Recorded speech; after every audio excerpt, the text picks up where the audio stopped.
You know, people will say HIV, you have come so far. People are living longer.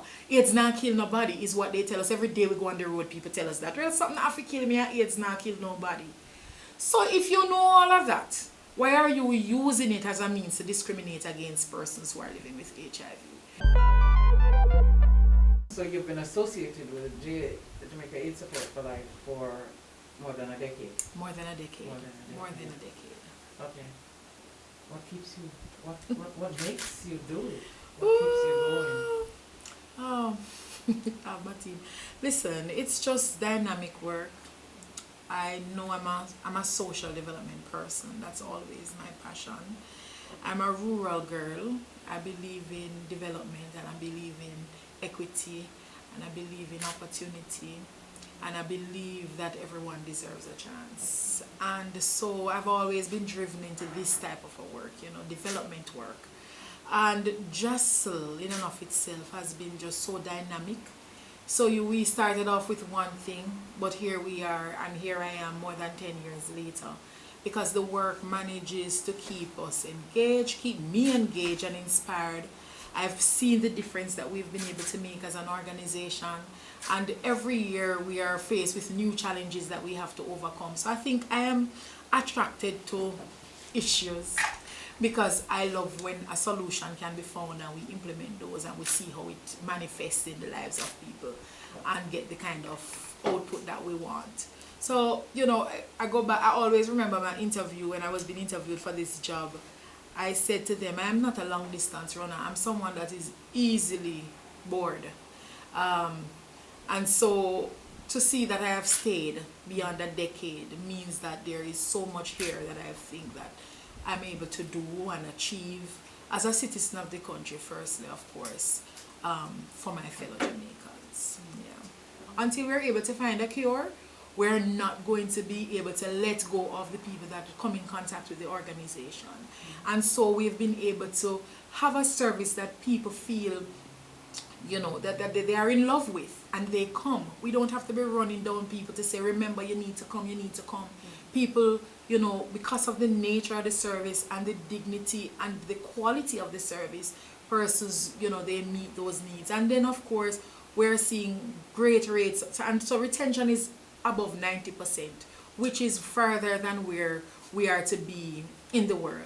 We're aiming for 95% by 2030 as an international target put out by UNAIDS, and already JASL is at 92.7%, so 93% retaining persons on treatment.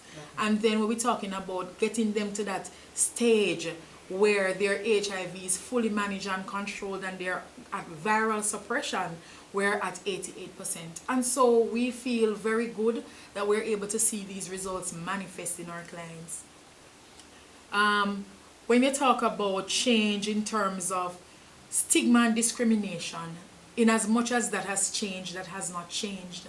And we believe that as an organization who would have been doing this for over 30 years, we would have done so much to try and educate the public on HIV and so much to get persons to understand that the stigma is really unnecessary and it's really the ignorance that fuels it.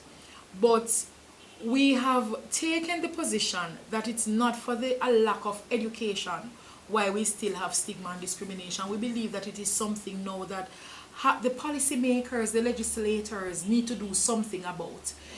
There is no protection in law for persons who experience discrimination based on, for example, their health status. There is no provision for protection based on their sexual orientation or their occupation. And you know that the work that JASL does, we work with everyone. We do not discriminate. HIV does not discriminate, so we don't. And so when we're talking about working with marginalized communities, sex workers, gay men who have sex with men, persons who are transgender persons, then we are here for all. And we see the data tells us that they are more affected than the regular person. And so, but there's nothing to protect them. And so they experience layers of discrimination based on the number of vulnerabilities that they face. So whereas HIV might be one, if you're HIV positive and a sex worker, that's another layer. If you're HIV positive and a gay man, that's another layer. If you're HIV positive and a transgender person, those are layers. And we feel that these people are being unfairly treated, and we know that the stigma and discrimination drives them away from services. So we ensure that what we do make it welcoming for them to access the services. But we are calling on the government. The government has to consider enacting anti-discrimination legislation that will serve as a means of protecting people. So, it will actually be a good law. Everything doesn't have to be punitive. And people will say to us, so when the law comes, people going to stop discriminate? No, not the same day. We don't expect people to stop discriminating the same day. But you would have set a tone and a precedence that shows that it's unacceptable, and it lays the foundation over time for us to eliminate discrimination and stigma. And so we have to now say, for some things we're moving too slow. And that's one area that I think we're moving way too slow. The truth is we're an NGO. And we operate 3 facilities across the country, here in Kingston, in St. Anne's Bay, and in Montego Bay. We are in no way or shape to say we can take over all the people living with HIV in Jamaica. That's not our aim. We are just filling a gap, especially for those who find it very difficult to navigate the public system. And so with about a little under 1,000 people that we have in our care, and especially those who are most marginalized, we have in our care, but we are able to achieve, great results with them. And we know for a fact that those results might not be the same if these individuals were in another facility, because of the complexity of the needs that they have. We have a huge HIV prevention program, especially for persons who are mostly at risk. So we have a prevention program where you will see, you're going to see Jessel out in the street. That's what we're doing. We do our education. We provide HIV testing. We talk about condom use and talk about how people can negotiate sex and safer sex. We have our communication that's up and running, and our campaigns to just keep people in the know in terms of what's happening with HIV. And then we have that treatment program for those who are in fact HIV. And on prevention side, we're proud to say we were up to very recently the only site in the country that was offering PrEP, pre-exposure prophylaxis, as a prevention method, which is where we give 1 pill a day for those who are at higher susceptibility of contracting HIV that they can take, and it reduces up to over 90% their possibility of them contracting HIV. So we have our PrEP clinic, and we have about 100 active patients now. So far we have put more than 180 persons on PrEP, cycling in and off. And that is another layer of protection for those persons who believe that they might be in the pathway. They are with they're in a different relationship, meaning their partner might be HIV positive, so they are on PrEP. We have persons who are at, multiple partners, or they engage in higher, type of risk sex, then PrEP is available to them.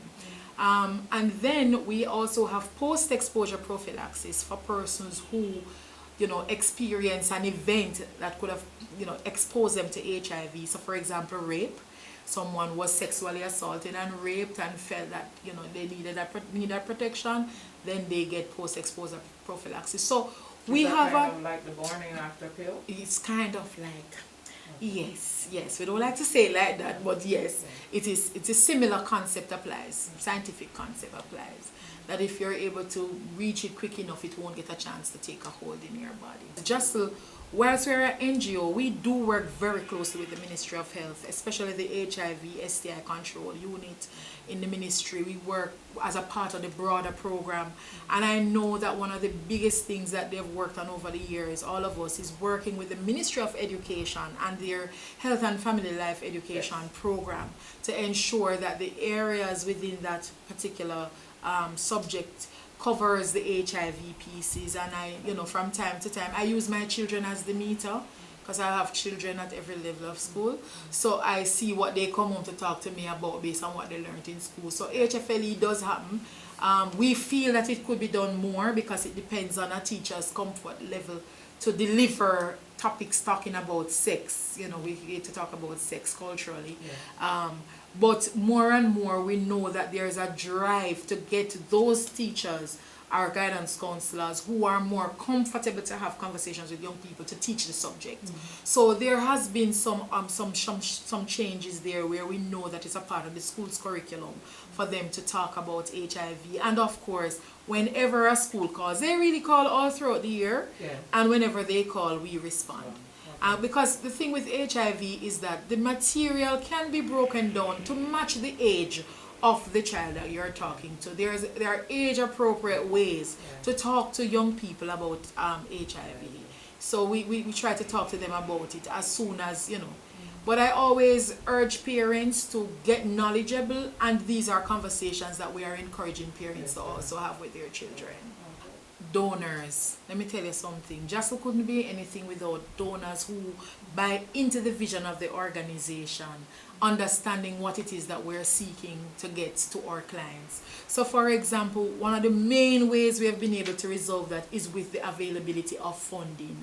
Funding from the US government through USAID, funding through the Global Fund, and even with support from the Ministry of Health itself, those three in particular. Even AIDS Healthcare Foundation, there are so many entities that pour into JASL for us to be able to have this kind of comprehensive program.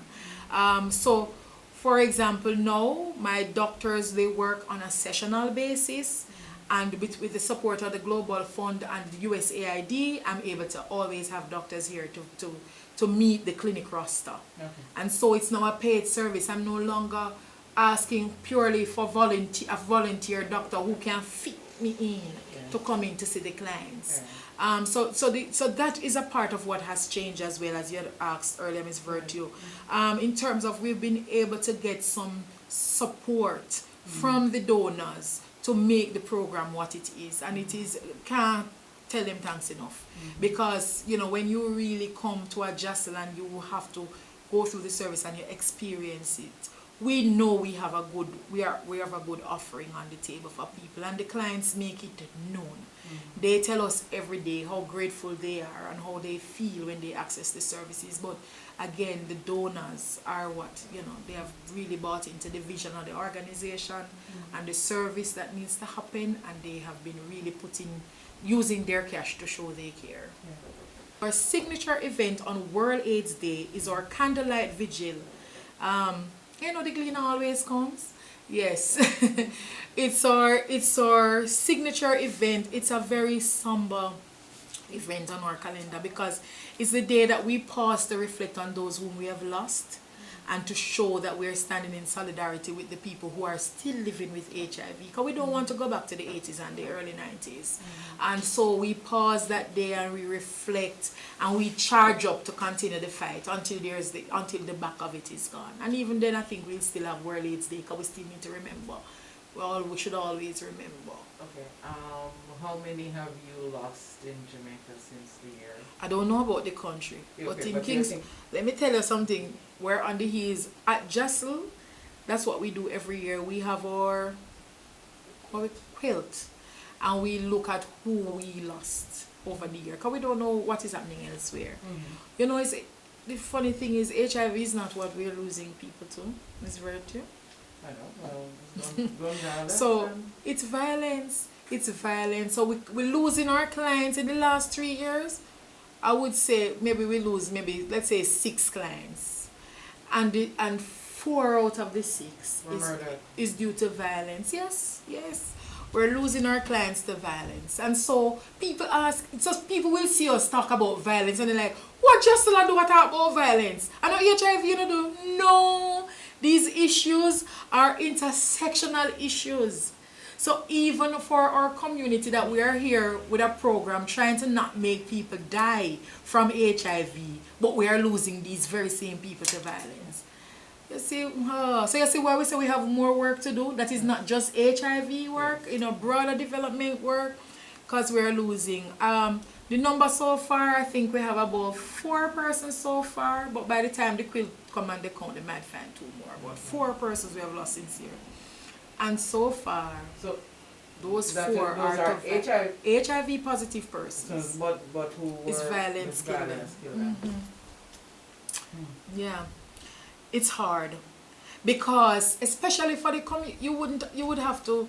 I tell people every day when they say how you do it, I'm like, you're invited to come and work a day from my desk or any of us desk here, because you watch the hope in people's eyes when they are, for example, able to reach viral suppression. You should see the look in a client's eyes when they walk up here for come say, Mr. Livermore, look here, me suppressed, and the hope for life, and then violence is what is going to take their lives. So listen, man, we have to, as a country, we have to do something. That's right. Yes. We work so hard to get to that. To get to that, and then something else takes it away. So it's hard, but